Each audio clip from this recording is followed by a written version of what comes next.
Bem, eu recebo o benefício não contributivo, o mínimo 630. Pago 500 de aluguel. O que sobra para passar o mês são 130 euros. Sim, sim. Para nós espanhóis está bem difícil. Mas, curiosamente, o número de cidadãos paquistaneses que perderam seus passaportes aumentou 866%. Então, claro, como essa gente já conhece, agora eles recorrem a esse truque. Como veem que no consulado praticamente dizem, tá bom, qual é o seu nome? Pepito Pérez. Pois Pepito Pérez, vai, pode entrar. Traz os 180 euros porque não queremos filas e é assim de fácil. Ele foi para Israel, ele está em um processo de conversão ao judaísmo. E lê a Torá e tem seu mentor. Para ele, Israel é muito importante. Então foi nessa celebração em que os judeus acendem tochas. E deram a ele a honra de acender a última tocha, que é muito significativa para eles. E, bom, muito querido em Israel, revolucionou. Uma estrela do rock, uma estrela do rock. O que posso te dizer? O problema, do meu ponto de vista, não é Sanches. O problema é que, apesar de estar ficando claríssimo em todo o país qual é a origem, quais são os antecedentes desse personagem, parece que não vai ter nenhuma repercussão. Em qualquer país maduro, com um mínimo de consciência social crítica, com uma sociedade saudável do ponto de vista moral, isso seria suficiente para derrubar um governo. Não seria preciso mais nada. Os antecedentes são esses. Você emerge, você prospera, você cresce através da mentira, da trapaça e das bases da democracia, que é fazer trapaça com uma urna. E você não pode ficar nem mais um minuto corrompendo o que é a sociedade democrática e denegrindo todo um país.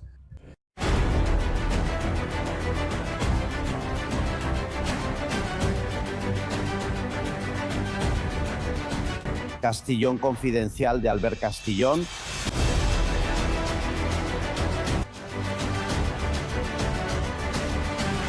Bem-vindos. Como vão, confidenciais? Obrigado por estarem aí, por defenderem a trincheira da liberdade de imprensa e por apoiarem este canal. Deem muitos likes, isso nos ajuda muito a nos posicionar. Aliás, isso que dizem sobre os algoritmos do YouTube, não espere que eles te mandem um e-mail para se conectar. Todas as manhãs estamos aqui por volta das 15 para as 7 da manhã, horário da Espanha. Procure por nós. Se o YouTube não avisar você, procure por nós você mesmo. Olha, é preciso explicar as coisas como elas são. A prioridade nacional entrou em debate na Espanha porque o Vox exige isso em vários governos autonômicos, onde está junto com o Partido Popular. O que é a prioridade nacional? Bem, é que na saúde, na habitação, nas ajudas sociais, não passe sempre na frente um estrangeiro. Um estrangeiro que acabou de ser regularizado antes de um nacional que pagou impostos a vida toda. Isso acontece e nós estamos contando isso para vocês há anos. Olhem, vou dar um exemplo. Imaginem um dos novos regularizados pelo governo. Estamos falando que entre famílias e reagrupamento familiar serão aproximadamente 1,5 milhão em um ano e meio. Bem, se não tiver trabalho, vai receber a renda mínima vital, que exige um ano de residência e que são 733 euros por mês. Se houver reagrupamento familiar e vier com a esposa, o casal, 900 euros por mês de renda mínima vital. Se tiverem filhos, cada vez que nascer uma criança, há um pagamento único de 1.000 euros uma vez. Mas depois há um benefício. Todo mês, 200 euros por criança, enquanto ela for menor de 18 anos. Portanto, se vocês imaginarem um casal regularizado que já estava há um ano ilegal na Espanha e agora faz a documentação, um casal com 3 filhos recebe 1.600 euros por mês sem trabalhar. Mas não é só isso. A saúde é completamente gratuita, a educação é completamente gratuita. Eles conseguirão um auxílio para a merenda escolar antes dos outros. Na habitação, se tiverem uma pessoa na família com mais de 65 anos ou menos de 35, os filhos, 50% do aluguel também é subsidiado para eles. Essas são as vantagens de alguém que está há 1 ano na Espanha de forma ilegal e de repente quer se regularizar. É um verdadeiro efeito de atração para inúmeros países de todo o mundo. Mas o que acontece com os espanhóis em uma situação de vulnerabilidade semelhante? Acho que a melhor forma de explicar o que é a prioridade nacional é com um caso concreto. José Maria Hurtado, como você está? Tudo bem, amigo? Bom dia, Albert. O José Maria ficou conhecido porque ajudamos ele a operar a cachorrinha dele, o cachorrinho dele, o Rufo, que foi mordido por outro animal. E daquela vez ele me contou quanto recebia de pensão. Quero que você explique agora porque você contribuiu por anos, não foi? 12 anos e 8 meses. Porque vários trabalhos que tive não me registravam. Entendi. E te pagavam em dinheiro e nem tudo era com contribuição. Olha, eu comecei a trabalhar em 71 e estive a vida toda no ramo da hotelaria. Então tinha épocas que... Claro. Quanto você recebe? Quanto ficou a sua aposentadoria? Eu recebo a aposentadoria não contributiva, a mínima 630, 630. 630. Você recebe ajuda para luz, água? Com a luz, a assistência social não me ajuda porque diz que eu ultrapasso o limite de 7.200, acho que é o que diz a lei, por ano. Se você passa do valor determinado, não recebe ajuda, por isso ainda não tive apoio da assistência social com luz e água. O que eu consegui foi uma ajuda para o aluguel, mas sofri uma penhora. Bom, mas quanto era essa ajuda para o aluguel? 1.600 por 6 meses, acho que era isso. 6 meses. Mas foi bloqueada porque havia umas multas pendentes, não é? Sim, o fisco bloqueou para mim. Nem vi o dinheiro porque eles já pegam direto. E bom, o fisco disse que como havia crédito disponível, eles pegaram, bloquearam. Com 630 euros por mês não dá para viver, né? Bom, pago 500 de aluguel. Por isso... Quando aluguei meu apartamento, pagava 350 e morava com minha esposa. Então eram 2 rendinhas. Agora, como aumentaram para 500 e minha esposa faleceu, então agora estou sozinho para arcar com esses 500. É uma ideia, alugo um quarto. É um quarto. O que te sobra para passar o mês são 130 euros. Sim. Você recebe algum tipo de ajuda a mais, por exemplo, para encher a geladeira, de comida, algo assim? Nada, nada. É impossível. É que para os espanhóis, na verdade, é muito difícil para a gente. Existe um debate sobre se os espanhóis devem vir primeiro ou não, o que chamam de prioridade nacional. O que você acha? Eu acho, Albert, que nós espanhóis deveríamos ser os primeiros. E se depois sobrar algo, aí sim ajudar todas as pessoas que precisarem. Mas não deveríamos ser os últimos, porque vou-te contar uma coisa por cima. Outro dia fui à assistente social pedir uma ajuda para luz e água, mas depois não me concederam. Na fila, uma senhora negra com 2 filhos conversava com outra mulher de pele clara ao lado sobre o que recebia. E ela estava dizendo, olha, me dão dinheiro para a comida, para as coisas, para o dentista e para os óculos dos meus filhos. Recebo 800 mais 400 de auxílio para o aluguel e 800 para a alimentação, totalizando 1.200. Vamos lá. Eu me arranhava de raiva vendo quanto essas pessoas gastam. E eu pedindo 630 para pagar luz e água, acredita que negaram? Porque me dizem que eu ultrapasso o salário mínimo, 7.200 que recebo por ano. E dizem que eu ultrapasso, não sei o que é. Porque, claro, eu tenho 630 que são 14 pagamentos. Então, claro, se somarem os pagamentos, eu ultrapasso os 7.200, claro. É impressionante que a classe política não entenda isso. O que você diria para eles? Bem, que eles colocassem primeiro os da própria casa, porque eu entendo que primeiro a gente pensa nos nossos. Aqui na sua cidade, seus cidadãos, que são os que pagaram a vida toda e que estão dando duro. Eu tenho 68 anos, trabalho desde os 14 como garçom. Eu contribuí o máximo que pude. Mas agora me vejo na situação em que estou e peço uma ajudinha para luz e água e dizem, não pode porque você supera o salário mínimo. Peço uma ajuda para arrumar meus dentes. Olha, é que agora as coisas estão muito difíceis, por enquanto não dá, a gente te avisa. E depois você vê o que eles estão vendo e de verdade isso me dá vida. Eu peço ao governo que fique e se concentre um pouco nos espanhóis. Você é muito gentil. José Maria, um forte abraço e sempre com você. Se cuida muito, companheiro. Quando passar por Valência, me visite. Tá combinado, você já sabe. Um abraço, se cuida. Nada, você não deve nada. Como vocês podem ver, amigos, isso não é falta de solidariedade, não. Nem xenofobia, nem racismo, como alguns dizem. Não, a demagogia é dizer que os de fora vêm primeiro. Para que serve ter contribuído por 10, 20 anos se depois te deixam jogado na sarjeta por ser daqui?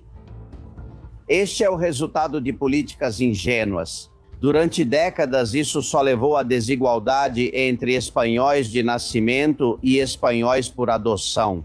É outra maneira de fazer com que a sociedade se divida, que a gente brigue para que os de sempre saiam beneficiados, aqueles que fazem as leis e não sujam as mãos.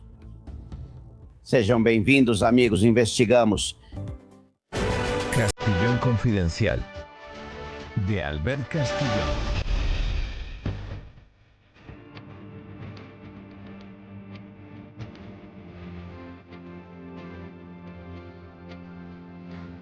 Senhores, estão chegando ondas de paquistaneses à Espanha, vindos do Reino Unido, mas também da Grécia, de Portugal, de diferentes países.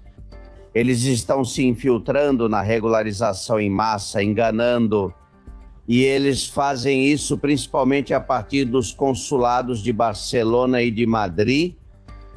Um engano para que os consideremos legais. E comecem a trabalhar na Espanha sem nem sequer saber qual é o seu nome verdadeiro. O alerta foi dado pela Polícia Nacional e pela Jupol. Laura Garcia, porta-voz da Jupol, como você está? Olá, Albert, bom dia. O que está acontecendo? Bem, do que todos nós sabíamos que ia acontecer desde o primeiro momento. E, na verdade, alertamos sobre o efeito chamada, sobre como seria fácil falsificar, que as máfias iriam esfregar as mãos com a necessidade dessas pessoas. E é isso que está acontecendo. Vemos muitas modalidades e essa é a última que foi detectada. O que esses cidadãos paquistaneses estão fazendo, que vem principalmente do Reino Unido, é ir aos consulados, bom, sim, aos consulados da Espanha e aqui já em Madrid e em Barcelona. E o que eles estão fazendo é entregar uma fotocópia que está em um estado, digamos, lamentável ou uma fotografia impressa pouco legível. E, bom, eles identificam como sendo esse cidadão. E a verdade é que os consulados não estão fazendo nenhum esforço pelo que nos dizem para comprovar esses fatos e saber se essa pessoa é ou não é. O que eles fazem é cobrar os 180 €, enviar esses dados de identificação e esperar a retirada do novo passaporte. O que acontece? A partir desse momento, esses cidadãos já têm uma identidade nova, que está com a ficha limpa, sem antecedentes criminais, que é a única coisa que dá para ver mais ou menos. E começa a regularização deles, simples assim. Você se lembra, né, Alberto, do relatório interno que a Delegacia Geral de Estrangeiros e Fronteiras emitiu, onde já alertava que tinham aumentado em 60% as perdas e o roubo dos passaportes desses cidadãos? Que todos perdiam o passaporte juntos. Mas, curiosamente, entre os cidadãos paquistaneses, o número de passaportes perdidos tinha aumentado em 866%. Então, claro, como essa a gente já conhece, agora eles recorrem a esse truque, né? Como veem que no consulado praticamente dizem, tá bom, como você se chama? Pepito Pérez. Então, Pepito Pérez pode passar. Traz os 180 € que não queremos filas e é assim de fácil, tá? E já tem uma nova identidade. Há dezenas, centenas, talvez milhares de cidadãos paquistaneses com identidade falsa, dos quais não conhecemos antecedentes criminais. Mas olha só, o consulado deles fez um passaporte com o nome que eles inventaram. Isso é gravíssimo para a segurança, não é? É gravíssimo, Alberto. E, acima de tudo, como temos dito desde o início, é impossível verificar toda a documentação. Quer dizer, não toda, nem metade da metade, da metade da metade, porque é uma avalanche enorme. E se precisássemos perder tempo com isso? A olhar cada cadastro municipal, a entrar em contato com cada prefeitura, a entrar em contato com cada universidade, porque estão entregando, que fizeram cursos de não sei o quê, ninguém vai trabalhar para nós, nem vão assumir esse trabalho que não é deles. E é que é impossível, humanamente impossível e tecnicamente verificar cada documento. Então, agora um cidadão paquistanês chega com seu passaporte novinho em folha e quem vai se dar ao trabalho de verificar se isso é verdade ou não, e esse cidadão pode ter antecedentes policiais, claro, nos países de onde vem, e antecedentes criminais. Mas como agora ele tem uma identidade nova, limpa como uma folha em branco, quem vai dizer não para ele? Mas vocês ouviram o ministro Marlaska dizendo que ninguém com antecedentes vai ser regularizado? Mas isso é impossível. Vamos ver, os prazos que deram para se regularizar são mais curtos, porque é até o final de junho. Qual o prazo para uma sentença definitiva na Espanha transformar antecedentes policiais em criminais? Ou seja, qualquer cidadão que tenha sido detido na Espanha, não uma ou duas, vamos lá, 100 vezes, não vai ter antecedentes criminais, tem antecedentes policiais e nada, absolutamente nada, impede essa pessoa de iniciar esse processo de regularização. O que acontece? Que quando os documentos deles chegarem, que vai ser em junho, em julho ou em agosto, mas claro, se os antecedentes criminais talvez demorem 1 ano, 2, 3 ou 4, vai ter antecedentes, pode até mesmo ser preso, mas já regularizamos a situação dele. Mas isso não vai acontecer com 1 ou 2, isso vai acontecer com as centenas e centenas de pessoas que têm antecedentes policiais aqui na Espanha. A justiça é lenta, então a sentença definitiva só sairá em alguns anos. Claro, e alguém que hoje cometa um crime, depois seja regularizado, estrangeiro ilegal, claro, já não podemos expulsá-lo nem devolvê-lo ao seu país? Não, no Diário Oficial não há qualquer menção sobre possível revogação, por isso eles afirmam com tranquilidade que essas pessoas não vão ser regularizadas. Claro que vai ser regularizado, mas como vamos resolver isso depois? De jeito nenhum. Não há meios, nem foi deixada uma observação dizendo que, caso depois se comprove que essa pessoa foi presa ou não tem antecedentes criminais, pode ser revogado. Isso não aparece em lugar nenhum. Isso nos deixa de mãos atadas. Laura, como jornalista, temos nossa teoria sobre por que o governo faz isso. Acreditamos que é para mudar o cadastro eleitoral, para prejudicar o Partido Popular, porque reforçou as instalações nas grandes capitais onde o PP governa, coisas de políticos.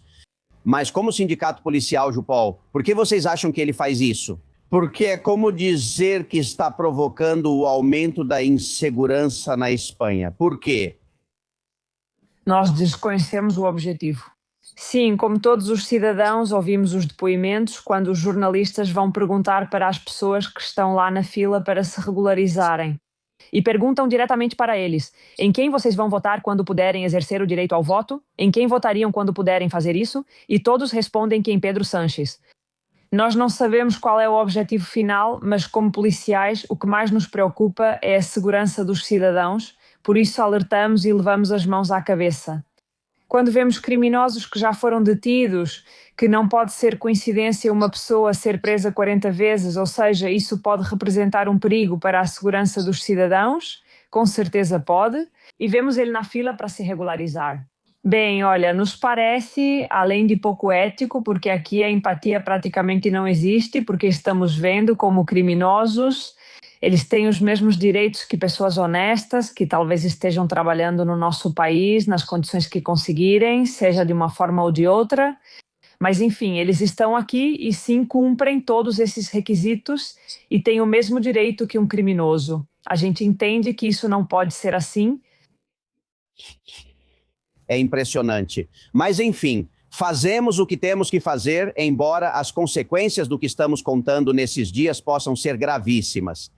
Laura Garcia, manda um beijo forte para todo o pessoal do Jupol, para os do Marlaska não, só para os bons. Tudo bem? Obrigado. Obrigada a você, Álvaro. Um beijo. Castillón Confidencial. De Albert Castillón. Vocês vão me permitir, antes de começar a contar algumas coisas e a debater com os convidados. Temos uma notícia exclusiva e quero que vocês sejam os primeiros a saber. Contarei mais na próxima semana. Está sendo preparado algo importante em Madrid. Já chegou até mim, já me explicaram o que vai ser. Pediram para eu ser prudente e assim farei. Mas para essa pergunta que me fazem quase todos os dias, o que podemos fazer? Como podemos parar essa situação de emergência? Como dizemos ao mundo que estamos em uma ditadura, mesmo que não pareça? Está sendo preparado algo importante em Madrid. Será para o mês de maio? E não estamos falando de uma manifestação, uma concentração na Praça Colón, não. Outra coisa muito melhor. E será com um objetivo claro. Espera-se que todos participem, agricultores, policiais cansados, autônomos, sobrecarregados. Claro que eu vou e espero que vocês também. Vai ser no mês de maio, não posso contar mais por enquanto, mas finalmente me parece que alguém entendeu o que este país precisa e está sendo preparado algo importante em Madrid. Até aí posso falar. Vocês sabem que se me deixarem, serei o primeiro a contar para vocês. Vou cumprimentar meu querido Júlio Bronchal, nosso perito psicólogo, uma das melhores mentes deste país. Como você está, amigo? Muito feliz em cumprimentar você, cumprimentar a Suzana e todos os confidenciais. É uma honra estar com todos vocês mais uma vez. Por você estar em casa, ficamos muito felizes, pois raramente te veem aqui. Até disseram que o cachorro late quando você chega, então cuidado. Tomara que apareça mais vezes. A ver se te vê mais. Bom, se prepare porque o terremoto está aqui. Azabache, direto da Argentina, como você está? Olá, meus guerreiros de luz, amantes da liberdade. Um abraço de coração para coração, meus confidenciais amados. Alberti, um abraço para você, para Júlio, enorme também. Um beijo forte. Bom, que alegria te ver e te ver bem. Aliás, você é cantor, não é? Sim, além de atriz e muitas outras coisas, e ativista dos direitos civis. Quero que você me diga como Milei canta a música de Nino Bravo. Ouçam.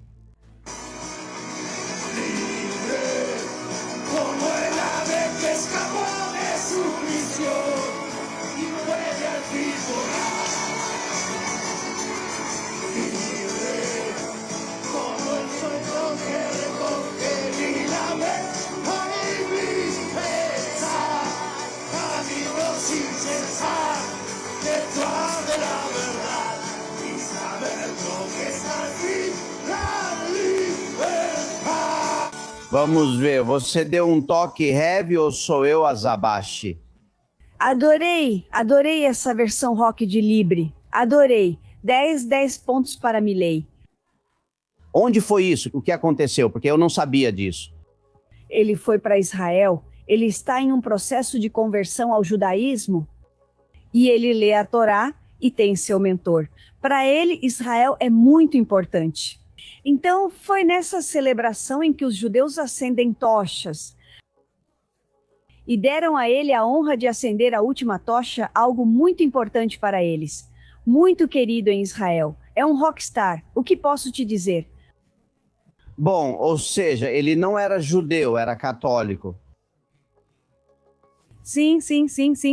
E agora está tendo essa conversão. Ele já falou isso publicamente.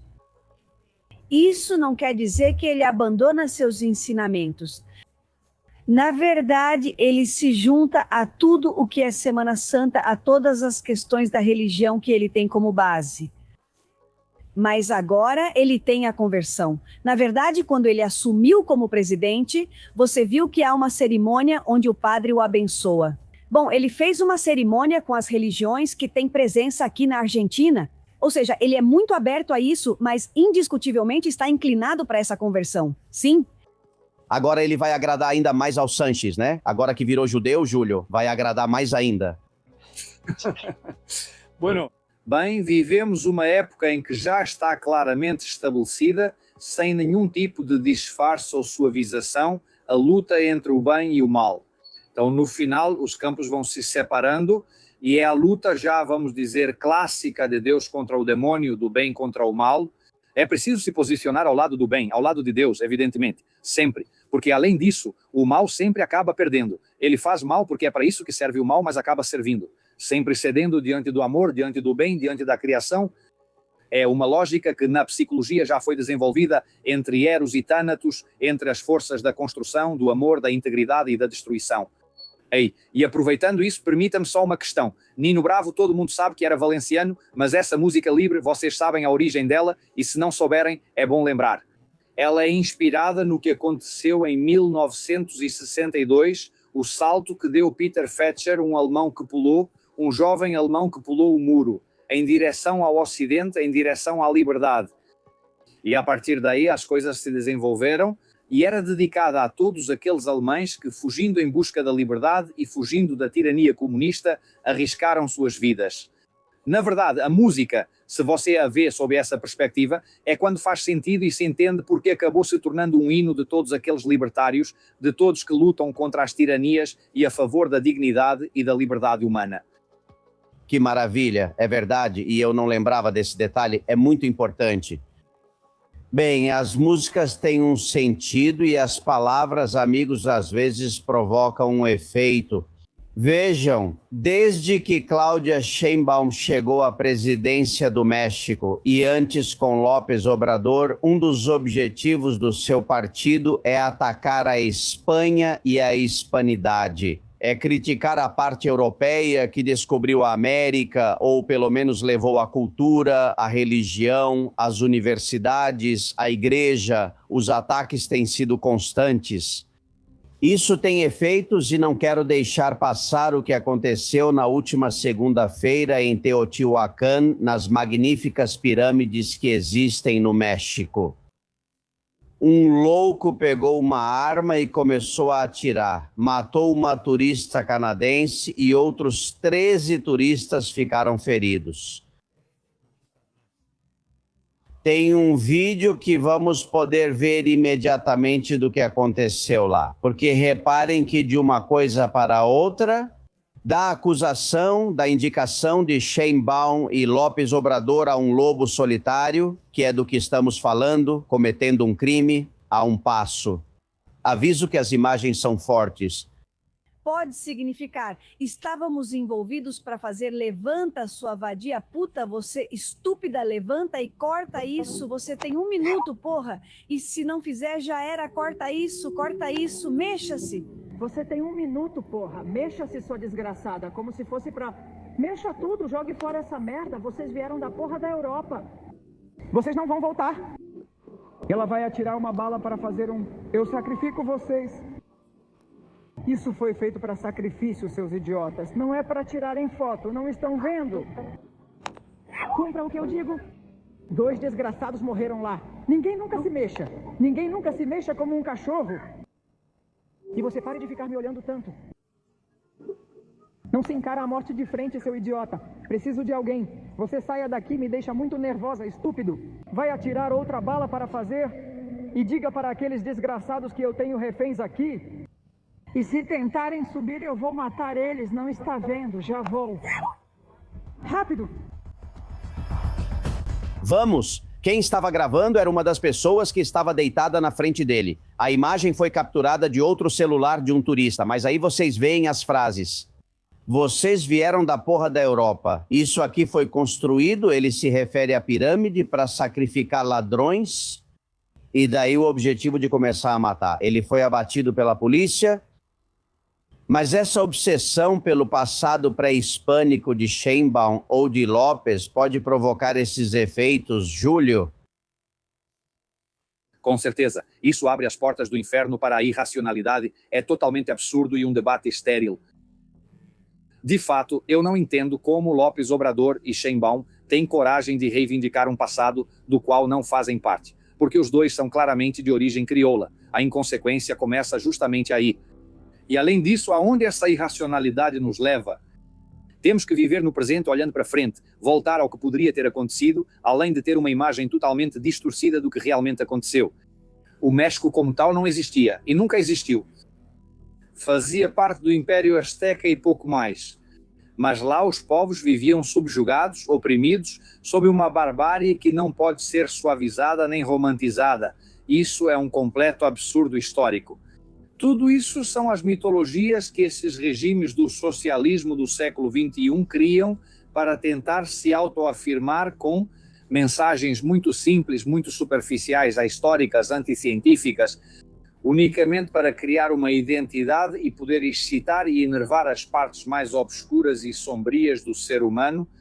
E então, claro, quando você leva isso ao extremo, aí você tem o psicopata vocacional que acaba justificando e lhe é dado um meio para canalizar todos os seus ódios, sua doença mental e sua própria maldade. Mas a maldade começa com quem promove uma visão maniqueísta, histórica de ódio. Isso é um verdadeiro discurso de ódio. Como Scheinberg, como López Obrador, como tantos outros que reivindicam um passado romântico, inexistente, pré-colonial, onde tudo isso nunca existiu, e que ao invés de reconhecer o momento atual e as vantagens de aproveitar a situação de um idioma comum que já é falado por milhões e milhões e milhões, que será o idioma mais falado nos Estados Unidos e em toda a América, do norte ao sul. E tantas vantagens que trouxe o que é a civilização cristã europeia e espanhola, a hispanidade. Continuam aí envenenando os povos com o ódio contra o estranho, contra o estrangeiro e contra o próprio passado. É impressionante, na sua carreira você já encontrou pessoas assim que dizem que todos os males são culpa da hispanidade, Azabashi.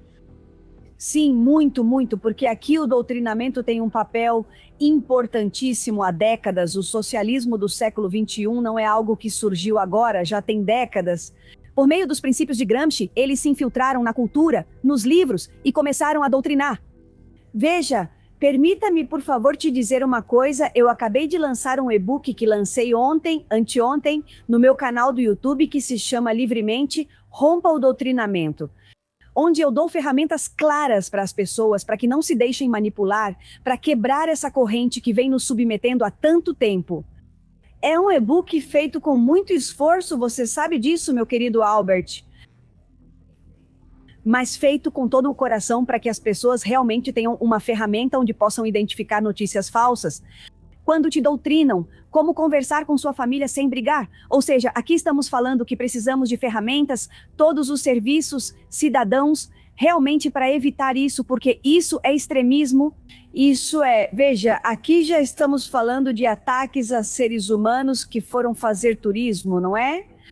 E acontece que eles encontram um louco como esse que tem a cabeça queimada, né? De doutrinação desses parasitas mentais que o Júlio mencionou, que são o ressentimento, a inveja, todas essas coisas, e a distorção mental que o socialismo do século XXI provoca.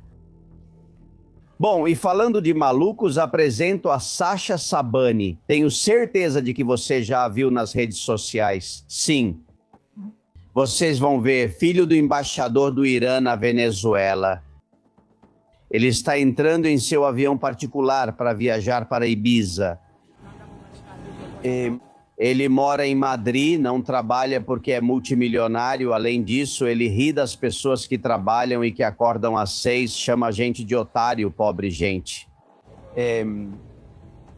O que mais me preocupa não é que ele seja burro e rico, possivelmente por causa da corrupção do pai dele. Não porque não o considero muito trabalhador. O que me preocupa é que ele tem mais de 1 milhão de seguidores no Instagram. Ou seja, tem gente que gosta de ser chamada de burra e de ser humilhada, e ainda segue quem faz isso. E isso é para analisar, nem Bronchaga? Ou seja, que sempre vai ter esse tipo de gente, que sempre vai ter novos ricos, porque o papai supostamente roubou muito na Venezuela ou no Irã também, mas que ainda tenha seguidores, seja de gente jovem ou não. O que é isso? Veja, aqui tem uma parte de curiosidade porque, repare, vivemos numa sociedade onde a necessidade de estímulo é brutal, mas o limite está cada vez mais alto. Algo que surpreenda bem, não? É mais fácil se destacar pelo lado da excentricidade, do bizarro, do que pelo lado da excelência. Sempre foi assim. Então esse personagem se dedica a insultar os outros, a ridicularizar aqueles que levam uma vida decente, etc., né? E produtiva. Mas ele tem um monte de seguidores, mas é que essa realidade se repete. Esse mesmo fenômeno que você aponta de forma inteligente, Albert, nós temos aqui na Espanha, temos aqui um presidente que é o chefe dos corruptos, é o chefe de uma quadrilha mafiosa organizada e tem um monte de seguidores extraordinários. O problema não é Sánchez, o problema nunca é esse figurão, não. O problema é o pedestal de tolos que o apoiam e o seguem.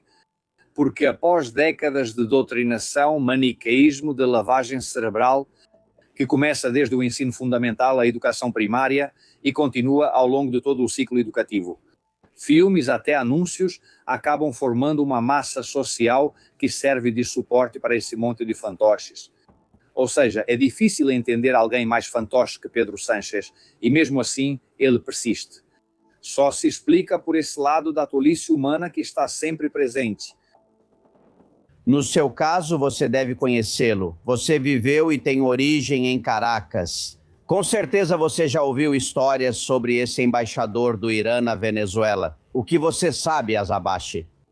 Sobre ele especificamente não, mas o que posso te dizer é que as relações carnais da Venezuela, o regime criminoso venezuelano com o regime teocrático do Irã, remontam desde que Chávez chegou ao poder.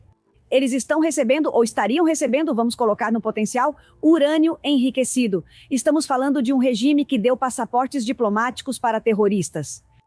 Na Venezuela existem células iranianas. Na Venezuela há estados dominados pelo Hamas. Isso é uma relação carnal que remonta a décadas. Mas além disso, também quero falar sobre o que disse Júlio, que me pareceu muito importante, sobre o doutrinamento.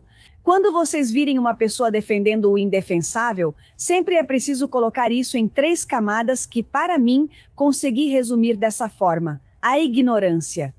A ignorância não é ausência de conhecimento, mas recusa em recebê-lo. Segundo, o doutrinamento, esses parasitas mentais já citados. Terceiro, o dinheiro. Eles fazem escravos. Por isso que os socialistas como Sanches e toda essa gente querem que sejamos ignorantes, drogados. Eles querem pessoas que sejam muito fáceis de manipular. Vocês estavam falando de Sanches e nas últimas 24 horas aconteceu um fato histórico. Vimos com nossos próprios olhos do que Sanches é capaz. Sanches chegou à Espanha e entrou na política, me desculpe, para roubar, não para governar. E quando viu que podia chegar ao governo, não parou de tentar fazer isso ou de conseguir em 8 anos. Mas como ele chegou à Secretaria-Geral do PSOE, fazendo a mesma coisa, roubando os votos? A cena é aquela que Katy Garrett conseguiu e publicou no Objective, uma exclusiva maravilhosa. Esse vídeo ficou 10 anos guardado em uma gaveta na Rua Ferraz até hoje. Eles estão realizando uma reunião do Comitê Federal na Rua Ferraz, a sede central do PSOE em Madrid. Tem gente que diz que é preciso votar com a urna na frente, para que todo mundo veja, menos Sanches. Sanches diz que o voto é privado e secreto e que é preciso colocar a urna atrás de uma parede. Por quê? Agora eu te conto. Primeiro, Susana Dias, que era a adversária de Sanches, pedindo, por favor, transparência. Vamos ver. Um momento, por favor. Um momento. Vamos ver, companheiros. Já chegamos ao ponto do dia em que estamos destruindo a organização, tá bom? Um momento, por favor. Olha, já não me importo mais. Que a executiva vote, que seja uma votação secreta, que se vote a ordem do dia, que votem o que quiserem, mas que a urna esteja aqui, que tenha uma mesa, que haja transparência e que toda a organização se apresente unida. É isso que eu quero. Bem, pois ele não conseguiu. Era 1º de outubro de 2016. Sanches insiste que a urna não pode estar na frente. Depois vocês vão saber por que ela deve ficar atrás, porque o voto é secreto. Companheiros e companheiras, acredito que em qualquer organização democrática o voto é livre quando é secreto e há plenas garantias para exercê-lo. E, portanto, o que peço é que se vote em urna, que é exatamente o que disseram os companheiros que falaram antes de mim. Muito obrigado. O que Sanches fez com um gesto entre ele e César Luena fizeram com que Marcos, vocês estão vendo a imagem, trabalhador de assuntos públicos do PSOE, colocasse escondido, deu a ordem para que outro colocasse escondido uma urna atrás de uma parede. E imediatamente vão votando um após o outro. Primeiro Sanches, depois Adriana Lastra Tudanca, César Luena.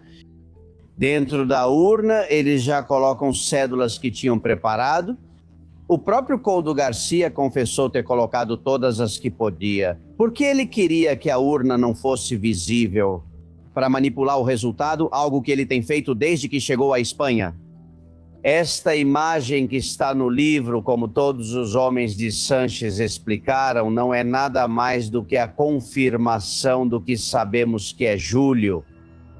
Um farsante, um falso, alguém impróprio em qualquer organização política. Bem, em qualquer organização política, sim, decente. Mas em uma organização criminosa, é uma contratação de primeira linha. Ele é um trapaceiro para começar.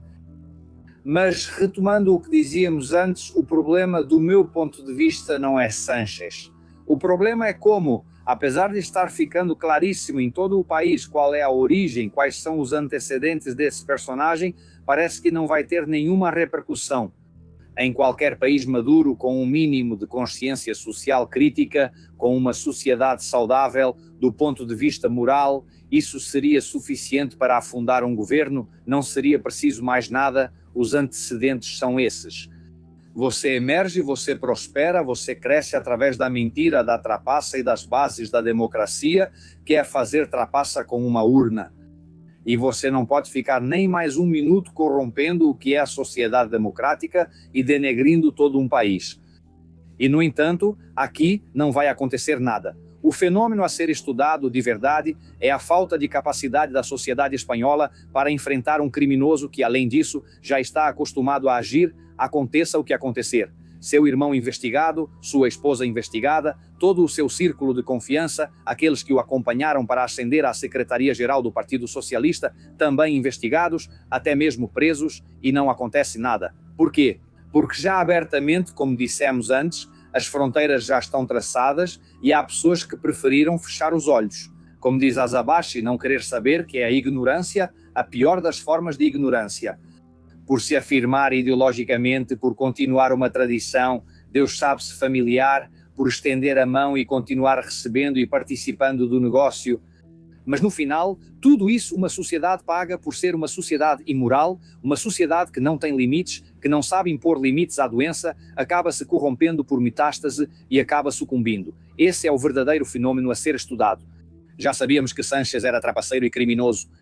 Aqui a pergunta é, e a partir de agora, que está comprovado e pode ser visto claramente como a sociedade espanhola vai reagir, como as instituições vão reagir, onde está o Ministério Público para perseguir um criminoso, que não são apenas seus crimes atuais, que também existem, mas suas próprias origens que entram no âmbito criminoso, o que vai fazer, o que vai acontecer? Como vamos nos defender desse corpo estranho que está nas altas instâncias do poder? A Espanha hoje é uma sociedade doente como a Venezuela foi, Azabashi? Sim. Sim. É que isso, veja, isso vem da própria história das nossas culturas. Aqui, infelizmente, essa questão da corrupção e da impunidade tem sido um motor durante décadas. E, infelizmente, através da democracia, os socialistas entenderam facilmente que, a democracia é feita de pessoas. Que enquanto mais pessoas votarem em mim, então eu continuarei no poder. E então encontraram uma maneira de fragilizar essa democracia, que hoje está como um queijo suíço. Essa é a verdade. Por quê? Porque já encontraram uma forma de não atacar pela força, mas sim por vias democráticas, com as ferramentas democráticas às quais estamos acostumados. E depois que estão no poder, fazem as instituições implodirem por dentro, destruindo tudo pelo caminho, corrompendo tudo pelo caminho e atropelando nossos 3 direitos fundamentais, que são o direito à vida, à liberdade e à propriedade. Isso é surpreendente. Insisto, Alberto. Esse germe só pode prosperar sobre um caldo de cultura que já estava previamente formado.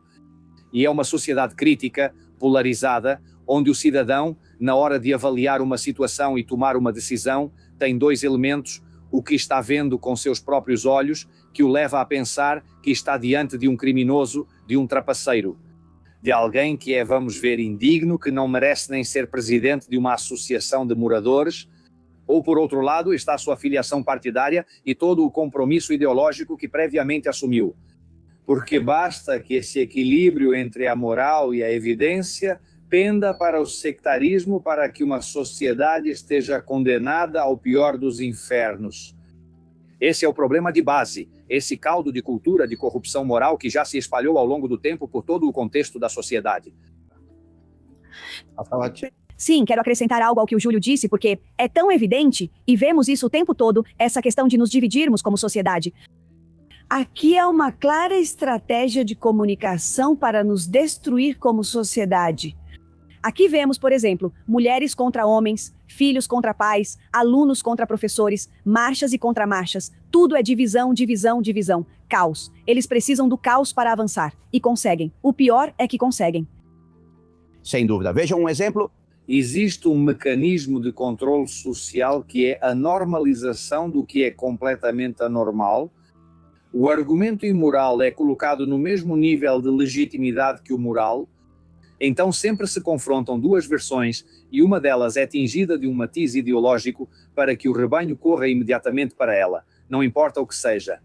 Esse é o princípio da janela de Overton, de ir questionando qualquer barbaridade. Sempre existem duas posições opostas.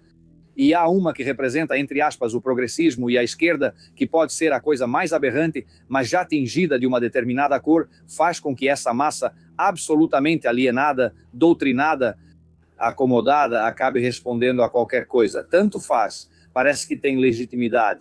Pois é, manipular as eleições, isso sempre foi feito.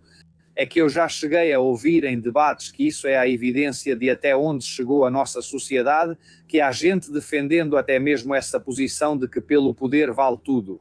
Nossa, que novidade que de repente alguém faça trapaças ou tenta algum subterfúgio para conseguir o poder.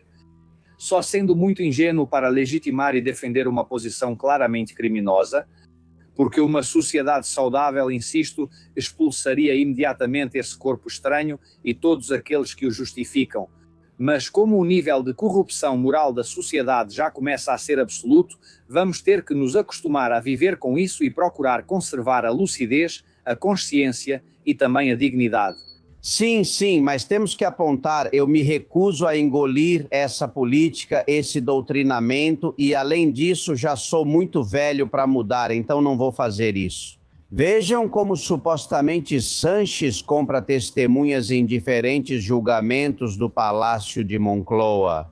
Já faz dias que estamos acompanhando a investigação de Irene Taberna, colega do OK Diário. Em um mês começa o julgamento do irmão de Sanches. Bem, já são 4 testemunhas que devem depor nesse julgamento, que foram promovidas de cargo na Diputação de Badajoz. Que curioso, né? Todos promovidos justamente antes de deporem diante do juiz. A última beneficiada é Margarita Soares Villalba, filha da testemunha José Ramon Soares, que foi nomeada secretária do Conselho de Administração de Extinção de Incêndios. Enfim, mais um cargo. É coincidência que, de repente, 4 testemunhas, 4 sejam promovidas, beneficiadas, contratadas, efetivadas ou estão pagando pelo silêncio delas? Outro exemplo. Ouçam Mariano Moreno Pavon. Ele foi gerente do PSOE durante anos. Eu, basicamente, das liquidações que me chegavam, que eram a partir de um determinado valor, o que normalmente fazia era dar uma olhada visualmente na liquidação. Ou seja, o gerente, em vez de ver as faturas e pagar, só dava uma olhada. Claro, era um poço sem fundo de entrada de dinheiro sujo e de saída de envelopes. Esse homem, aos 17 anos, começou a militar no PSOE. Toda a sua vida foi construída dentro do partido. Fizeram dele gerente, ele dava dinheiro em espécie sem perguntar. Quando viram que a situação já estava indo para a justiça, tiraram ele do cargo e colocaram, atenção, como presidente da Enusa, a empresa nacional de urânio. O que esse homem sabe sobre urânio? De contabilidade também nada. Quanto ele ganha? 245 mil euros por ano, ou seja, 22 mil euros por mês. Estão comprando testemunhas, Júlio? Você que vai aos tribunais. Pois essa é a primeira reflexão que me levou a toda a sequência que você mencionou. Sobretudo eu me pergunto, o canalha tem direito de ser canalha, mas e as pessoas honestas, os mecanismos do Estado para nos proteger, onde estão? Cadê o Ministério Público investigando essas questões? Onde está tentando abrir processo contra o que é uma corrupção evidente de testemunhos? Onde está essa pessoa que promove essas carreiras? Que coincidência todas essas pessoas que podem ter um papel no depoimento que precisa ser feito contra o irmão do presidente corrupto. O que está acontecendo? Como são promovidos de repente, melhoram e ainda com dinheiro público pago por todos nós em suas carreiras, em troca de quê? Onde está a investigação? Porque isso é para seguir o rastro, como dizem nos romances policiais americanos, siga o dinheiro para chegar à origem de tudo. Por favor, o que estamos fazendo? Foi até aqui que chegamos? Claro que isso é uma evidência de corrupção, como você bem disse, parece uma compra imediata de testemunhas. E o último caso, o desse diretor do urânio que não sabe de nada, realmente pagam para ele pelo que faz, que é não saber absolutamente nada.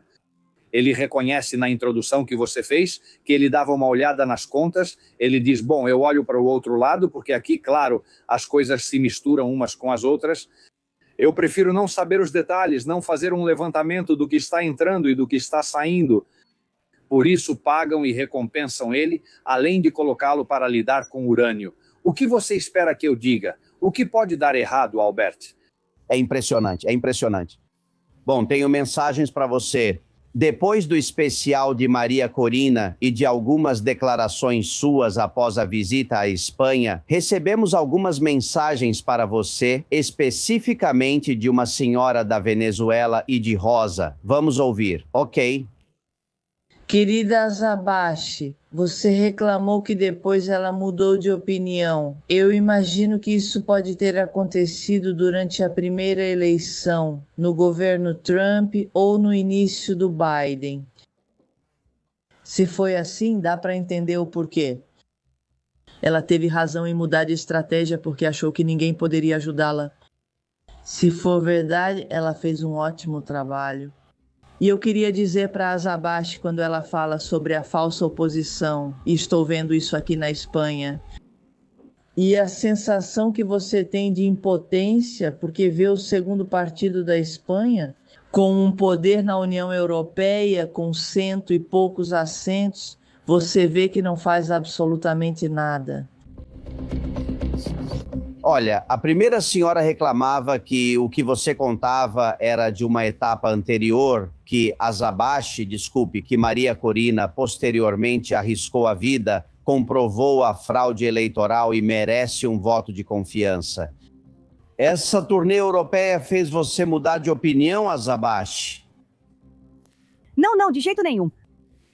Aqui tem algo muito importante e quero explicar isso para todos os confidenciais. Em todos esses anos, nossos cidadãos não políticos, ok? Nós, cidadãos, ficamos presos entre uma tirania criminosa e uma falsa oposição que deu oxigênio a ela. Se a tirania criminosa venezuelana se perpetuou durante 27 anos, é porque sempre houve um fator determinante ali, que é a oposição funcional. Quando o povo quer se levantar, esse opositor chega para acalmar os ânimos e continua se encenando uma falsa democracia. Eu não tenho nada pessoal contra Maria Corina Machado. Nem sequer tenho aspirações políticas, porque também me escrevem. Eu sempre estive neste lugar, tentando dizer a verdade dos fatos e recebendo pedradas do outro lado. Por quê? Porque a grande maioria das massas é muito manipulável. No mesmo discurso de Maria Corina Machado, ela disse que quem pede eleições estava com ela, estava com o outro lado. Ou seja, já te divide. Vocês sabem, acho que ninguém no mundo repudia mais o chavismo. O chavismo me tirou tudo, país, família, carreira, minha mãe, tudo o que eu amei na minha vida, o chavismo me tirou. Mas do outro lado existe uma falsa oposição que ao invés de fazer as coisas direito, não faz. E eu sou uma pessoa que aprendi há muito tempo que os funcionários públicos trabalham para mim.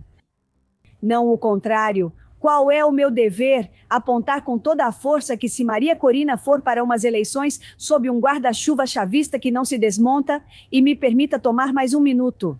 Porque a Constituição é chavista e legal, o Tribunal Supremo de Justiça é chavista, o Conselho Nacional Eleitoral é chavista, a Assembleia Nacional é chavista, as Forças Armadas são chavistas, os meios de comunicação são controlados pelo chavismo e até a oposição política também é controlada pelo chavismo. Minha observação é que isso precisa ser desmantelado pela raiz. Se isso não for desmantelado pela raiz, mesmo que Maria Corina Machado vença, todos ficarão felizes e dirão: ela ganhou, era o que queríamos. Mas quanto tempo Maria Corina vai durar? Só até Trump sair. Então eu quero a verdadeira liberdade da Venezuela, a duradoura. Para mim é isso, Albert. É preciso extirpar a tirania criminosa. É preciso desmontar isso junto com a falsa oposição, reinstitucionalizar o país, colocar ordem. É preciso tirar os terroristas, os guerrilheiros, os chefes do crime, os coletivos chavistas. Limpar e depois dessa ordem e dessa reinstitucionalização, aí sim vamos para uma democracia duradoura, onde certamente os partidos vão competir e onde com certeza Maria Corina será a presidenta da República. Isso é muito diferente de eu ser contra. Eu não nego Maria Corina Machado como líder da oposição venezuelana, nem nego o trabalho dela. Aqui estou apontando uma coisa específica porque quero a verdadeira liberdade da Venezuela. Vamos ouvir Magdalena e Ladies. Sanches pediu para se encontrar com Maria Corina e disse que abriria as portas da Moncloa para ela, e a Maria Corina recusou, mas que cara de pau, nem sequer a parabenizou pelo prêmio Nobel. Olha, a Maria Corina está fazendo uma turnê e ela não está de férias. Ela está fazendo os contatos e as reuniões certas que precisa fazer com um plano estratégico. Há muitas mensagens de carinho para Maria Corina e sim, é verdade, há algumas dúvidas ocasionais. Veremos o que acontece e estaremos vigilantes em relação a quem está no poder, como é nosso dever. Somos jornalistas, é o que devemos fazer, diga. Albert, lembre-se de que eu sempre me posicionei em defesa da verdade dos fatos. Não é a minha verdade nem a verdade de ninguém, é a verdade dos fatos. Muitas vezes eu avisei, olha, cuidado, tiram o tirano, mas deixam a tirania dentro. Para de falar, narcolasma, burro, vamos colocar tudo porque senão a comunicação está errada. E olha o que aconteceu. Aqui estamos. Tiraram o tirano e a tirania continua dentro. Olha, vou te adiantar uma coisa aqui. Se tudo der certo na segunda-feira, hoje já é sexta, na segunda poderemos aprofundar isso com o protagonista. Quero acrescentar algo importante para todos saberem. Na Venezuela, o que existe é uma organização criminosa, não é uma organização política. Se você vai para eleições com essa organização criminosa assim, você está dando legitimidade política para uma organização criminosa para sempre, mesmo que eles não ganhem as eleições. Eu entendo você. Eu disse que na segunda-feira poderemos detalhar o que estou adiantando agora. E é alguém em nome de Maria Corina Machado, alguém próximo de Leopoldo Lopes e membro da equipe pessoal de Maria Corina. Ligou para Marcos de Quinto e para muitos outros empresários, pessoas com situação financeira estável na Espanha, e pediu a cada um deles 10 mil euros para custear a viagem. Na segunda-feira conversaremos com Marcos de Quinto e espero que ele conte o que houve. Já adianto que ele não pagou e que Maria Corina ficou sabendo da história. Não sei se ela já sabia se faziam isso em nome dela. Na segunda-feira a gente esclarece, mas o que estou dizendo aconteceu, palavra de honra, coloco minha mão no fogo, eu sei que aconteceu. 10 mil euros para muitos, não para um, para muitos. Se você pagava 10 mil euros, tinha uma recepção, um coquetel com Maria Corina, se não pagasse, não entrava. Tudo isso, se foi feito com o conhecimento dela ou não, espero que o Marcos de Quinto me esclareça na segunda-feira. Mas eu queria dizer isso para esclarecer as coisas. Bom, mais senhores sobre Sanches, Maria Meiva e Alex. Depois de ter visto esse vídeo onde Sanches cumprimenta aquele menino e aquela mulher, negros, eu gostaria, Albert, que esse vídeo, essa sequência de vídeo, aparecesse por toda a Espanha, por todo o mundo. É muito importante porque temos que desmascarar esse cara que é um hipócrita e um criminoso. O presidente precisa urgentemente ganhar essas próximas eleições de qualquer jeito, porque caso contrário, ele estaria sentado no banco dos réus de um tribunal mais cedo ou mais tarde. Acontece que não há saída, não há saída. Temos que esperar, temos que ver e temos que nos adaptar ao fato de que existam partidos muçulmanos. um prefeito de Nova Iorque, o prefeito, temos que começar a tirar esses canalhas do Congresso. Claro que a saída, por favor, não desanimem, não é mesmo, Júlio? Somos muitos. Eu comecei com você, com a Zabashi, faz 3, 4 anos, essa janelinha. Olha, éramos 4, hein? Tinha The Objective, El Debate, eu e um pouquinho do El Confidencial, você lembra? Agora somos muitos na mídia, continuamos sendo minoria, mas a opinião pública está muito melhor informada do que há 3 anos, quando não sabiam quem era Begônia Gomes, não é? Certamente. Com certeza. Você dizia há pouco, Júlio, que não pode desistir por já ser velho, mas você não é tão velho assim. Ainda há muitas jornadas e batalhas para cobrir. Que Deus permita que enfrentemos tudo juntos com a Zabashi, que está cada dia mais bonita. Permita meu comentário machista, não me importo.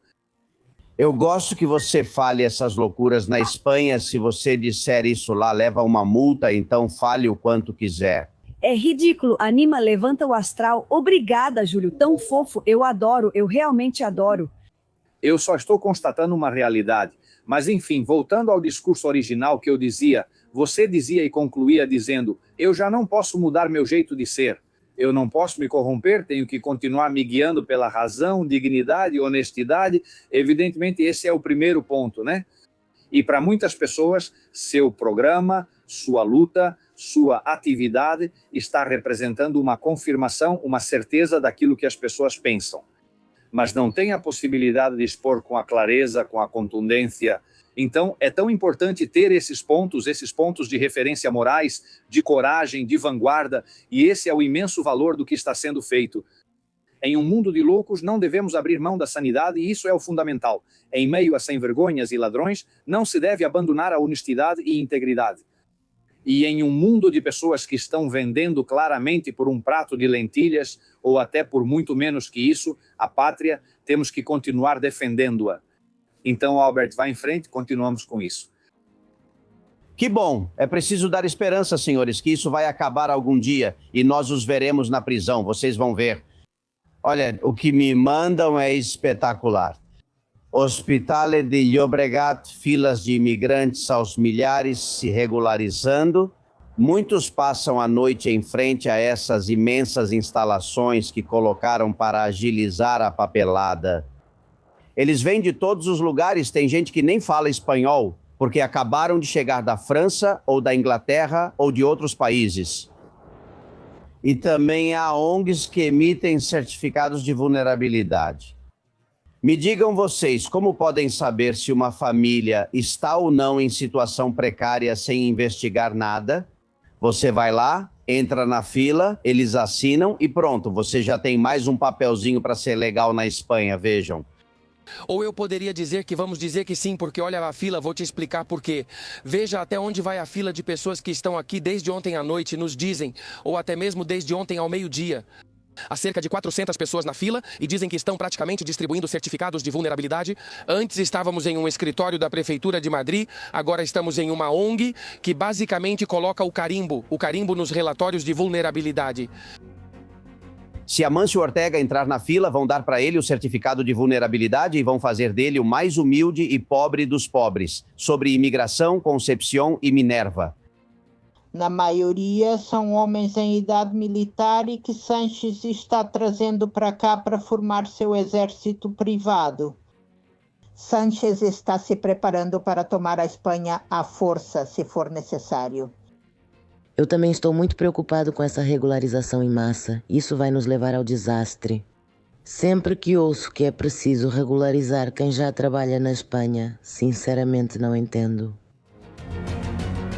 Claro, porque alguém os contratou ilegalmente. Isabel e Guilherme, a política precisa mudar.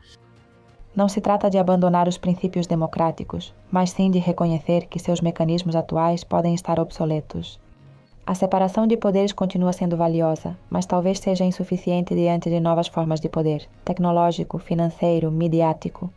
Poderia-se explorar uma evolução do sistema com maior participação direta, mas bem estruturada, transparência radical, limites mais rigorosos ao poder político e econômico, ou instituições independentes fortalecidas. A chave não é destruir o modelo, mas redesenhá-lo com a mesma ambição intelectual que Montesquieu teve em seu tempo. Olha, eu proporia para a questão política um sistema de pontos, por objetivos. Quando forem aprovadas leis que favoreçam o cidadão e o país, você soma pontos. E se você fizer alguma lei que prejudique a cidadania ou o país em geral, perde pontos. E no caso de você perder todos os pontos, automaticamente deve deixar o cargo de deputado ou senador. Eu gosto dessa ideia. Não teríamos quase nenhum no Congresso, né, Júlio? Entendi, mas o que você explicou sobre os conceitos do que beneficia ou não o país já é controverso, né? Fica difícil avaliar assim. Veja só, meu filho, eu tenho 3. O caçula, que é um rapaz brilhante, não sou só eu que digo, os professores dele também dizem, tá certo? Em um trabalho que fez por iniciativa própria sobre a democracia, de forma abstrata, ele inventou um sistema que chamava de democracia sincrética. E em que consistia? Ele dizia que as pessoas não tinham que votar, nem em partidos, nem em cores, nem em pessoas, mas sim em ideias, que é diferente. E então, as ideias eram representadas ali e não vinham carregadas por esse rótulo que temos agora de você é dessa cor e já se vê quase obrigado por tradição familiar, dinástica, por um compromisso de qualquer tipo. Assim avançariam e ao final, ao abrir as urnas, diriam que essa ideia é representada por esse partido, associação ou grupo. Me parece uma ideia inteligente, porque a corrupção nasce desde o momento. Eles nos segmentaram, nos colocaram em compartimentos, nos deram etiquetas e parece que somos prisioneiros do grupo ao qual aparentemente fomos ou nos afiliamos ou nos indicaram que devemos pertencer. É nesse ponto que se perde a capacidade crítica e ocorre a corrupção inicial, pois vemos pessoas justificando algo e dias depois o oposto, apenas porque o líder mudou de opinião e ainda se orgulha disso. Essa é a principal corrupção. Eu concordo muito com o que dizia uma pessoa confidencial quando falava sobre revisar e atualizar os sistemas que ficaram ultrapassados por toda a questão tecnológica. Me parece extraordinário. Só uma observação. Voltar à separação dos poderes já seria um grande avanço, porque agora mesmo estamos assistindo à destruição de todas as fronteiras entre o poder legislativo, executivo e judiciário. Está tudo confuso e justamente a tirania avança porque tornou permeáveis esses 3 compartimentos clássicos. Sem dúvida. E algum dia será reconhecido Donald Trump, abaixo pelo que faz em algumas ocasiões. Por exemplo, tirar Maduro da Venezuela. Mas ele acabou de salvar a vida de 8 mulheres no Irã que iam ser condenadas à morte por se manifestarem nas ruas. Os amigos do YouTube estão vendo suas fotografias. Iam enforcá-las às 8. Todo ano, por exemplo, em 2025, o Irã enforcou 2.000 pessoas. É uma barbaridade, é selvagem. Dezenas delas todos os dias. Bem, Donald Trump, na negociação que ambos os países estão realizando, salvou a vida de 8 pessoas. Espero que isso seja reconhecido um dia. Que isso seja reconhecido? Olha, as pessoas podem gostar ou não do Trump e do jeito dele. Mas é inegável que ele foi o único homem que teve coragem de verdade para enfrentar todo um sistema. E eu falo da tirania criminosa venezuelana, da ditadura criminosa cubana, que está em andamento, e do regime teocrático do Irã, e que realmente colocou a Rússia e a China em uma posição que fazem parte do sistema, porque quando se fala disso, tem que falar do pacote completo. Então, Trump, cada gesto que ele teve foi justamente para a defesa do mundo livre. Durante as lives, muitos no chat dizem: Azabashi, ele faz isso pelos interesses dos Estados Unidos. Mas tudo bem, está perfeito. Se ele é o presidente dos Estados Unidos, é claro que vai cuidar dos interesses dos Estados Unidos. A questão é que, ao cuidar dos interesses dos Estados Unidos, ele também está cuidando dos interesses do mundo livre. Isso é maravilhoso, que ele tenha conseguido frear esse regime teocrático. Lembro as pessoas que eles massacraram mais de 40.000 pessoas na última manifestação. Nós, 8 garotas, sabemos disso. Em 47 anos, quantas mulheres não devem ter passado por lá? Estamos falando de um regime que viola os direitos humanos, comete crimes contra a humanidade, execuções extrajudiciais, massacres, enforcamentos. Não deveria existir um regime assim na Terra, meu querido Albert. Além disso, deixa eu acrescentar mais uma coisa. Esse regime ameaça todo o Ocidente. Para eles, cada um de nós é impuro, até mesmo aqueles que os defendem. Reparem quando o presidente...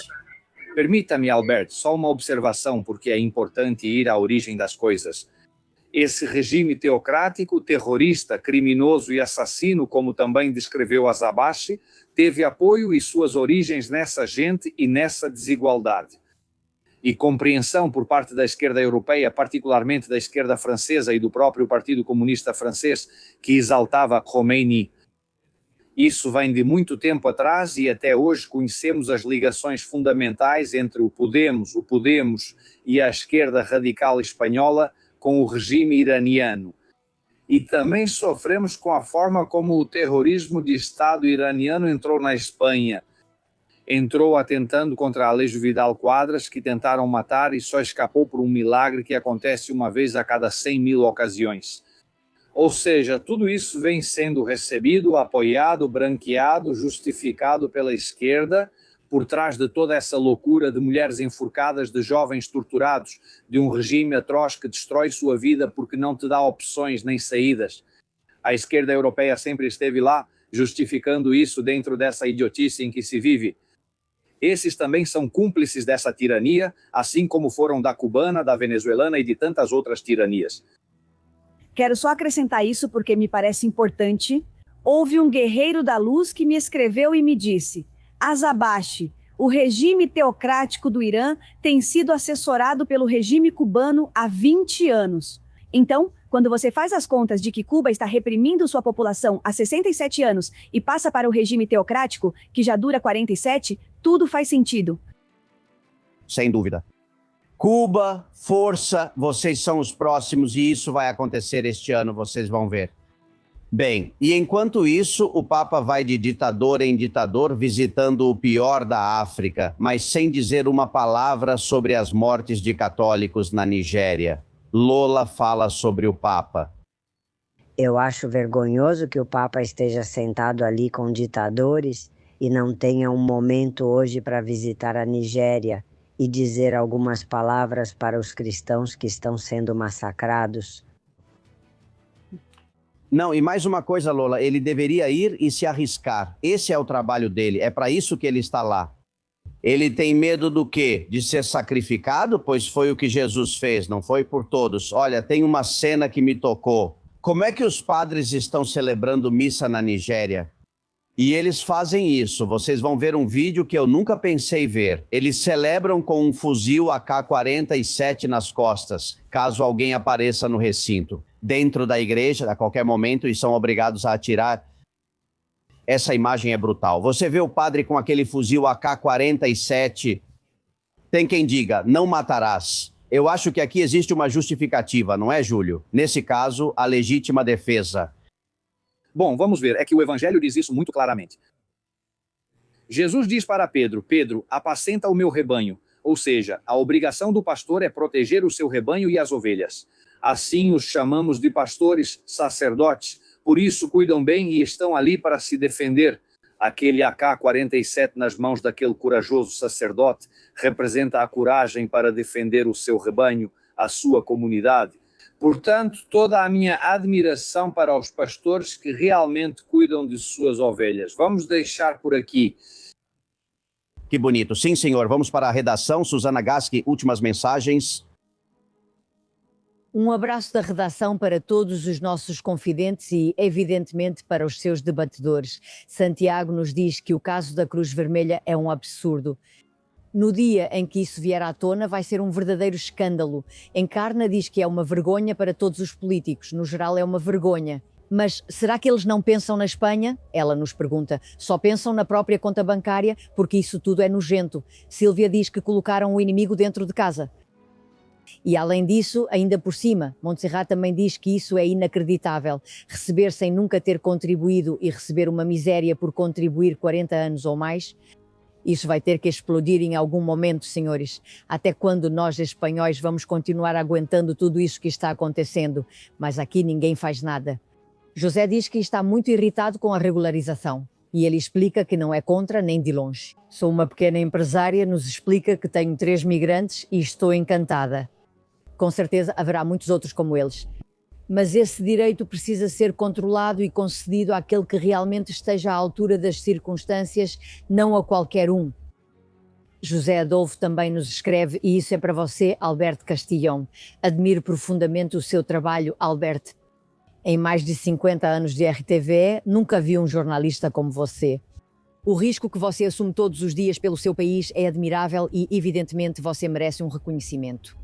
Tenho dificuldade em me expressar e em te apoiar como gostaria por causa da minha situação pessoal e familiar, mas gostaria muito de fazê-lo se surgir a oportunidade. Eu estava hospitalizada quando fecharam seu canal e não pude contribuir. Espero que você possa ler isso. Te mando um abraço bem forte e deixo aqui minha sincera preocupação. Se cuida e diminua o ritmo. Não quero que nada aconteça com você. Também valorizo o Abascal e acho que ele é uma boa pessoa e também está preparado. Mas acima de tudo te parabenizo.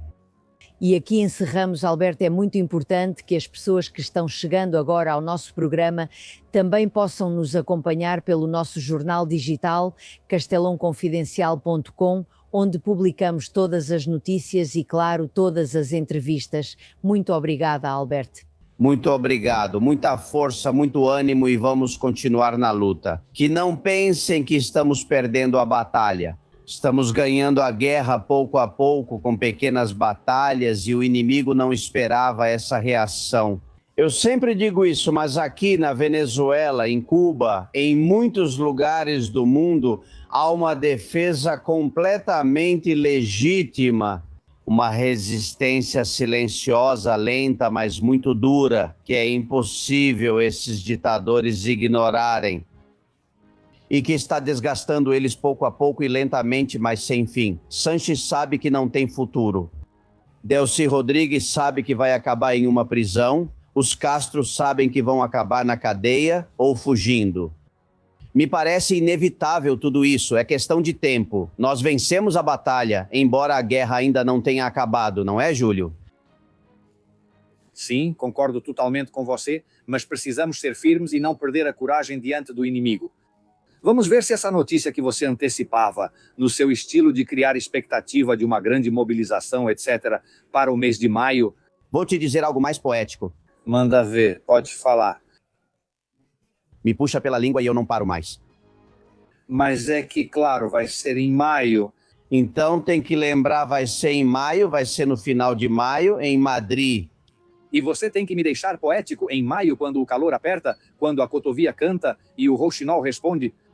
Pois é, senhor, no mês de maio temos que dar um empurrão ainda maior para ir enfraquecendo as bases desse governo corrupto e voltar a recuperar a liberdade e a soberania nacional.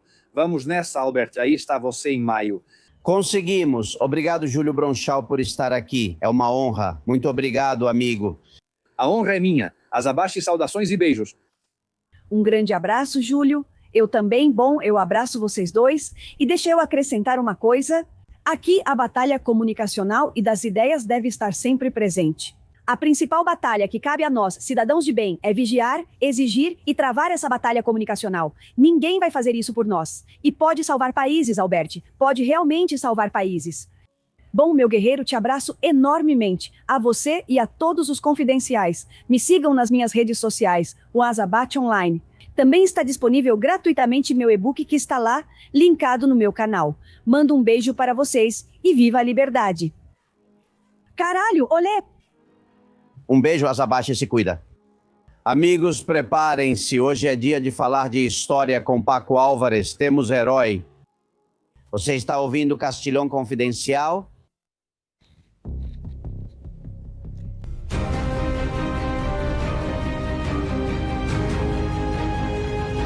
Vocês sabem que toda semana temos aqui um herói com Paco Álvares, nosso amigo de histórias confidenciais. Vão ao canal dele no YouTube, História Confidencial, inscrevam-se e vocês vão se surpreender com a história que o nosso historiador de confiança pode ensinar.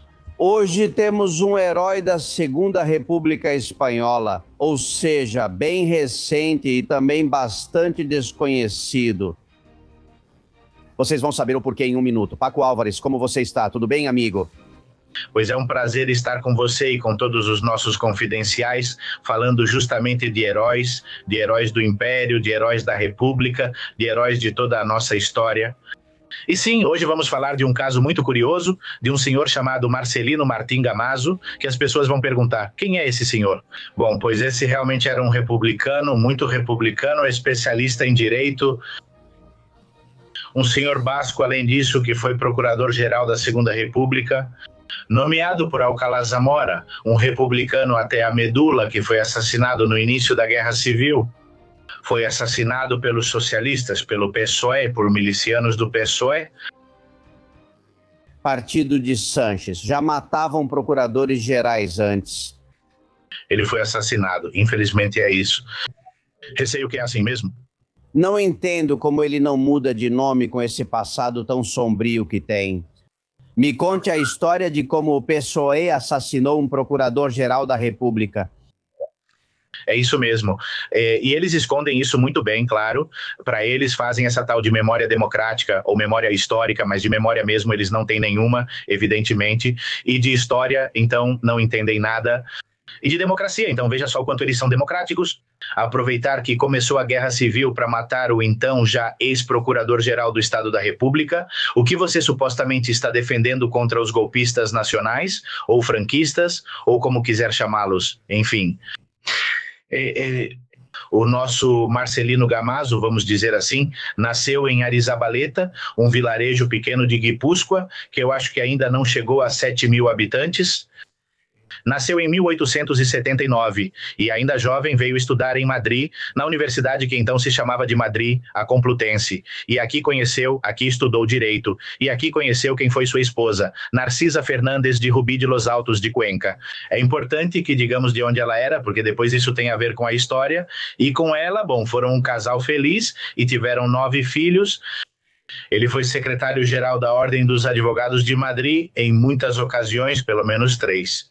Decano dos advogados do Estado, ou seja, um jurista de máximo prestígio e reconhecido prestígio, a tal ponto que, de fato, foi isso, a Segunda República o nomeou procurador-geral do Estado por sua excelência e seu conhecimento das leis. Então ele era independente, era honrado, era um jurista de prestígio, porque os socialistas o odiavam a tal ponto que chegaram a matá-lo. Justamente, talvez por isso, né? Veja, o crime dele foi exercer seu trabalho no Supremo Tribunal, no caso que foi aberto contra Francisco Largo Caballero, por ter sido o instigador do que ficou conhecido na história como a Revolução de 34, que não foi nada mais, nada menos do que um golpe de Estado, que sem dúvida foi uma insurreição armada contra o governo da República. Instigado, insisto, por Francisco Largo Caballero, isso até eles mesmos reconhecem, ou seja, quero dizer que não há nenhuma dúvida. E, de fato, quando essa hipotética revolução se levantou em armas, foi preciso ordenar ao Exército da República que acabasse com esse golpe de Estado e houve mais de 1.000 mortos. Então, claro, Gamazo, o que ele fez foi exercer a acusação pedindo 30 anos de prisão para esse senhor por ter fomentado um levante popular, insisto, que terminou com 1.000 mortos. E com a necessidade de que o Exército da República fosse resolver as coisas e restaurar a legalidade vigente na Segunda República. Ou seja, o que ele fez foi fazer cumprir a lei. Por isso, hoje, nosso herói é Marcelino Martim Gamazo, por ser um bom jurista, um bom promotor. Isso mesmo. Como o viam? Pois é que, claro, se a partir do momento em que ele acusou Francisco Largo Caballero, no final, o Supremo Tribunal, e estamos falando já de uma época muito, muito conturbada, estamos em julho de 36, ainda não houve o golpe de Estado, mas, claro, as pressões fizeram com que o Supremo Tribunal liberasse Largo Caballero de todas as suas acusações. Então Gamazo disse, bom, isso acabou, se retirou e foi para a fazenda da esposa dele, em Cuenca. E lá apareceu em agosto uma caminhonete de milicianos do PSOE dizendo que tinham que levar Martim Gamazo e seus 3 filhos mais velhos para interrogatório, que tinham 17, 20 e 21 anos. Gamazo, que ainda confiava na legalidade e na República, insisto, era agosto de 1936, a guerra mal havia começado, disse, não há motivo para temer, vão nos levar para Albacete, depor e nos trarão de volta, pois não temos nada a esconder.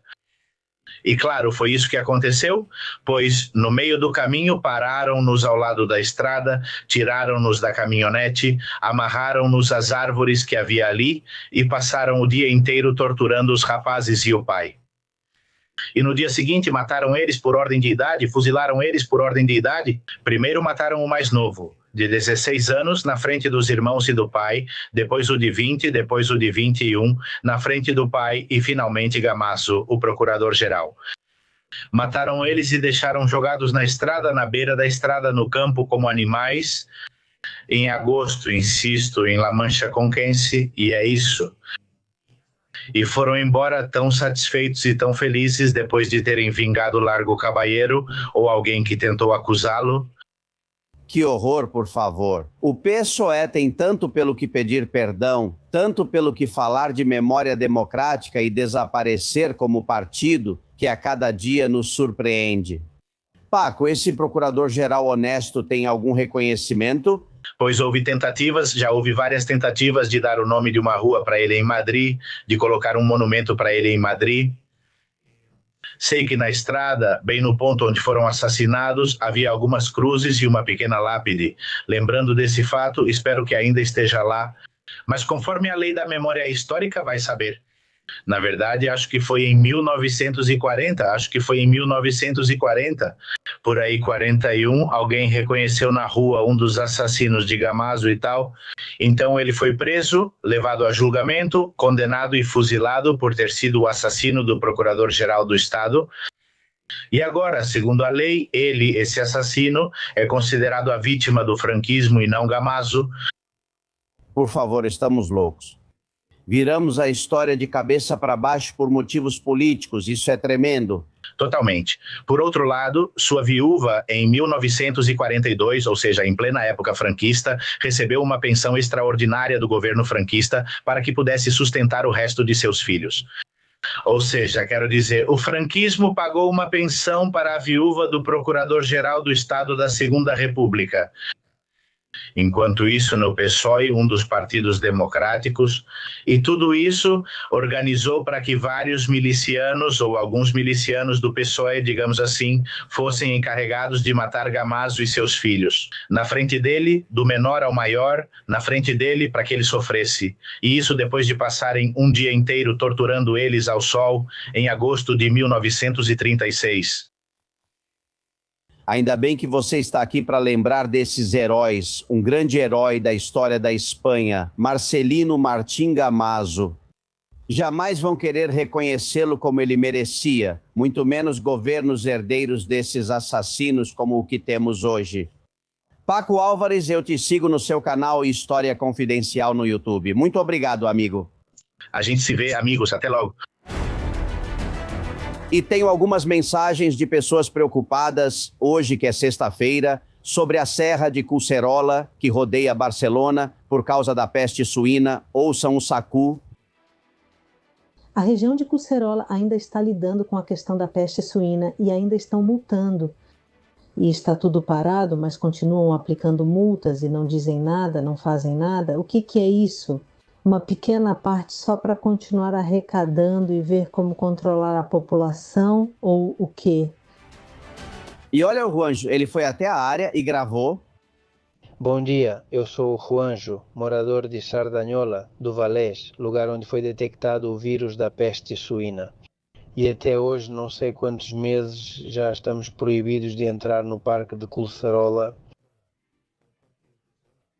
Eles enviam alguma imagem do que fazem querendo cercar o campo, a floresta neste caso, né? 8.000 hectares. Não nos dizem nada, não se sabe nada sobre a investigação. Na verdade, a reabertura do parque de Collserola continua sem prazo, ou o pulmão de Barcelona. Ninguém pode entrar ou sair, há javalis infectados. A principal suspeita é a que mencionamos aqui. Há alguns laboratórios onde se pesquisava com a cepa da peste suína e que saiu de lá que houve um vazamento. Mas claro, isso eles não dizem porque é muito difícil chegar até o fim. Falta de informação, falta de transparência e no final vão acabar fazendo com que as pessoas ignorem os controles de acesso e passem por cima dessas fitas de proteção que vocês viram. A falta de informação é a pior coisa que uma administração pode fazer. Mais uma denúncia, Anabel. Cuidado se forem viajar neste fim de semana pela AP7 novamente na Catalunha. Parece que na AP7 na Catalunha há um trecho específico que é muito crítico, onde estão ocorrendo muitos roubos e, além disso, não estão apenas roubando bens, mas também estão levando crianças, bebês. A questão das crianças parece que não é exata, houve algum susto, mas não era o objetivo. Eles roubam bolsas e carros. Olhem, desde que comecei no jornalismo, há 40 anos já existia a quadrilha, desculpe, era assim que chamavam, a quadrilha dos peruanos, na AP7, que simulavam qualquer pane, ou se você estava parado por um problema no carro, eles vinham e, em vez de ajudar, esvaziavam o seu carro. Cuidado, porque continuam agindo sim, já fazem 40, 50 anos roubando e continuam aí. Bom, mas tem um vídeo que o Hector me mandou, foi feito pelo Furgorrone, e eu achei muito engraçado. Chega a dar dó. Bom, não, dó não, vejam. Bom, pessoal, hoje é um dia triste, Castela e Leão. Aqui eu deixo a notícia para vocês. 54 sindicalistas vão ter que começar a trabalhar. Os cortes do Vox fizeram com que eles perdessem o emprego e não pudessem mais viver às custas do Estado e comer camarão. Um dia triste? Um dia triste, um dia triste. Você tem razão, amigo. Temos que encontrar um substituto para o camarão de qualquer jeito. Fazer 54 sindicalistas trabalharem de uma vez, que crueldade. Bem, no Reino Unido está poncho. Muito obrigado, amigo. Muito obrigado por esse programa tão bom que você faz. Continue assim. Gosto muito de ouvir essas informações estratégicas que você traz, não só da Espanha, mas em nível global. Um abraço, bênçãos. Bênçãos, amigo. Continue me enviando áudios e mensagens. Você foi o primeiro a mandar e agradeço por isso. Bom, me mandam, não lembro o nome, que me perdoe, um amigo, o livro de Cristina Martim, Liberdade ou Tirania, bem protegido com 2 garrafas de água gaseificada catalã.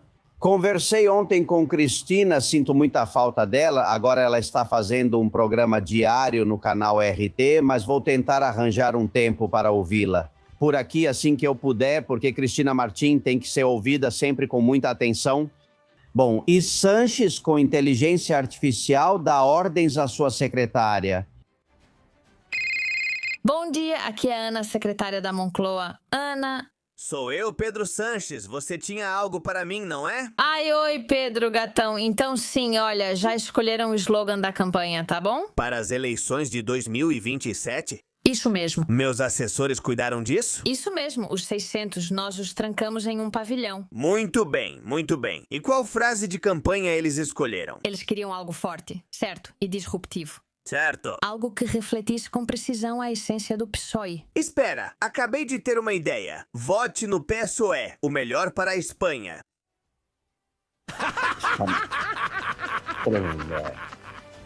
Eles riem da gente. Begônia fica de olho na secretária, havia muita confiança ali. Bom, deixo isso aí. E tem uma frase que Vitor me mandou, me fez pensar. Às vezes me mandam frases e eu fico pensando nelas por um bom tempo. A frase é essa.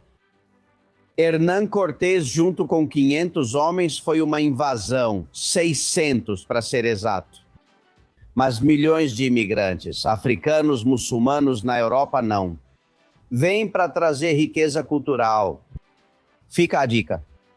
Bom, tem outra ideia da Begônia com os coros da Irene Montero e da Ione Belarra. Só um pouquinho, por favor.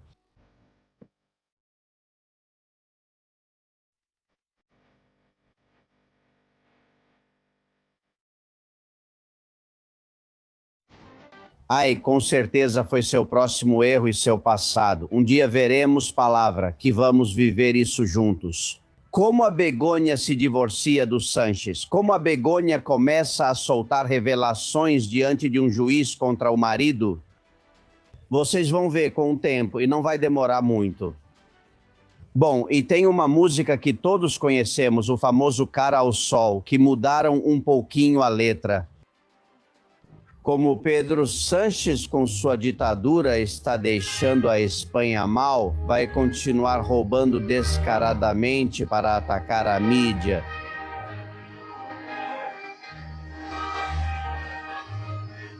Bom, depois vou ter que pagar direitos autorais e não temos dinheiro. Obrigado por me mandarem coisas tão interessantes e hoje terminamos com uma música para o programa brutal que o Emílio fez. Ouçam um pouco, é linda. Para todos os confidenciais, Albert, manda ver. Obrigado.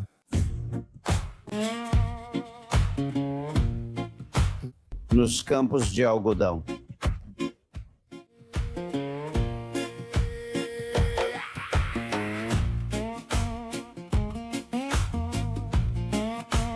Que coisas fazem com você?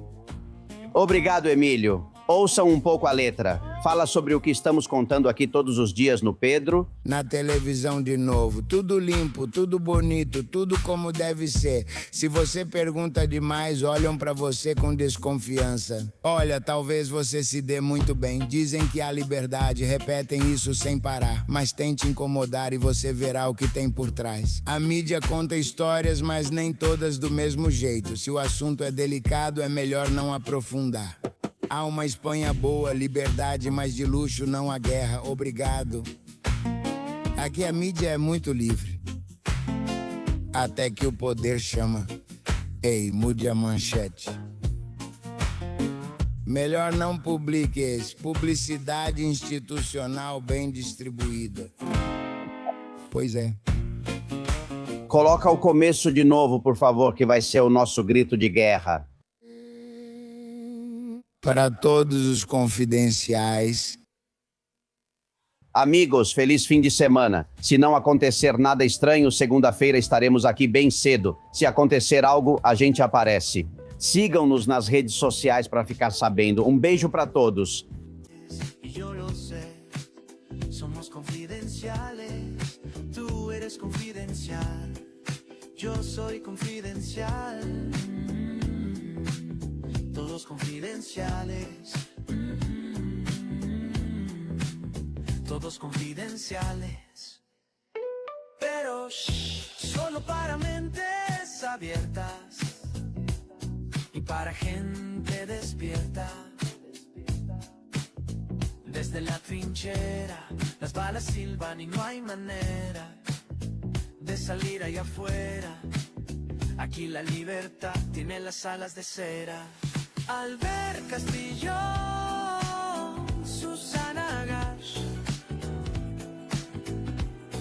Tucci Castillo y demás, muchas gracias.